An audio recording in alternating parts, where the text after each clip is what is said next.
In a world that's all about political action, what if the most powerful tool for changing a nation was actually prayer? Today, we're breaking down the text Kingdom Praying on Earth to really get its perspective on what a Christian's ultimate civic duty is. What does that look like? And how is it supposed to work? Okay, so the whole argument from this text, it really hinges on this one single powerful verse from the Old Testament. It's not presented as just a nice hope, but as a direct formula for national healing. This is the anchor point for everything else we're going to talk about. So to understand how you would even apply a promise like that, the source says we first have to establish the who. The idea is action has to flow from identity. Before you know what to do, you have to know who you are. And we're not just talking about some nice symbolic title here. According to the author, this is a literal job description, and it comes with a primary responsibility that might be a little different from what you'd first assume. So here's the crucial point. The text argues that the main way believers exercise their authority isn't through politics or earthly power, but through the spiritual act of prayer. It basically flips the script on prayer, from being this passive thing where you ask for stuff to an active exercise of your God-given role to rule. All right, so if prayer is the main tool in the toolbox, what's the very first thing you're supposed to do with it? Well, the source points to a super specific, top-of-the-list instruction for believers when they get together to pray. The Apostle Paul, a major leader in the early church, is writing to his mentee, Timothy, and he gives him this direct command.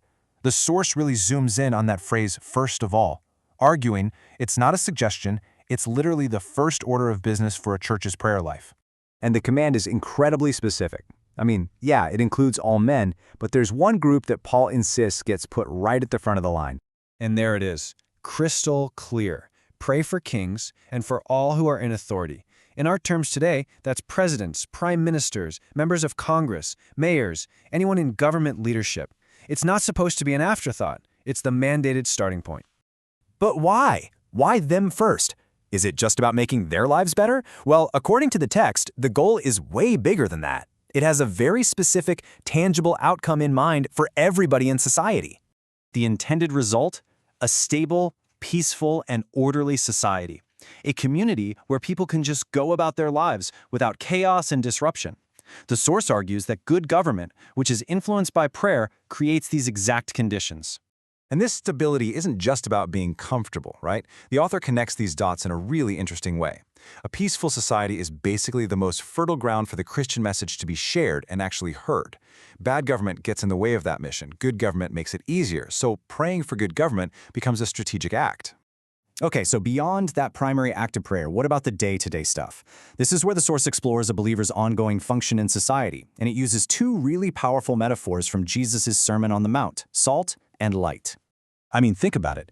Jesus could have used anything to describe his followers' impact, but he chose these two incredibly common, everyday things to explain the profound influence they're meant to have on the world.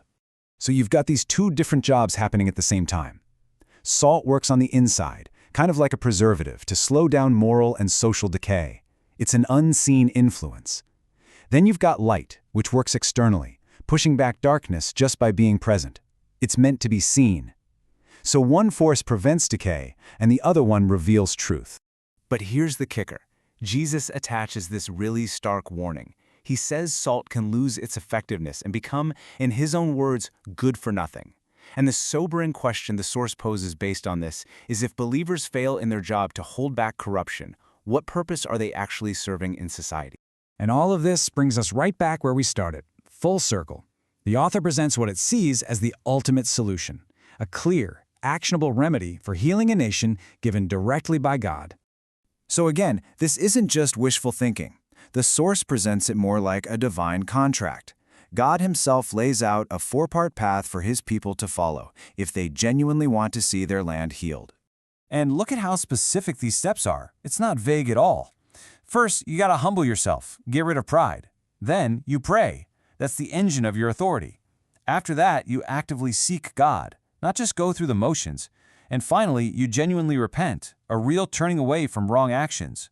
And the promise is laid out like a perfect if-then statement. If the people fulfill their four-part responsibility, then God promises to respond in three ways. He will hear, he will forgive, and he will heal the land. The ball, according to this text, is in the people's court to get things started. So, in the end, this whole framework really flips the script. It suggests that the true health of a nation doesn't begin in its halls of government, but in the hearts of its people. And the challenging question it leaves us with isn't really what should our leaders be doing, but rather, what's our part in the formula for healing?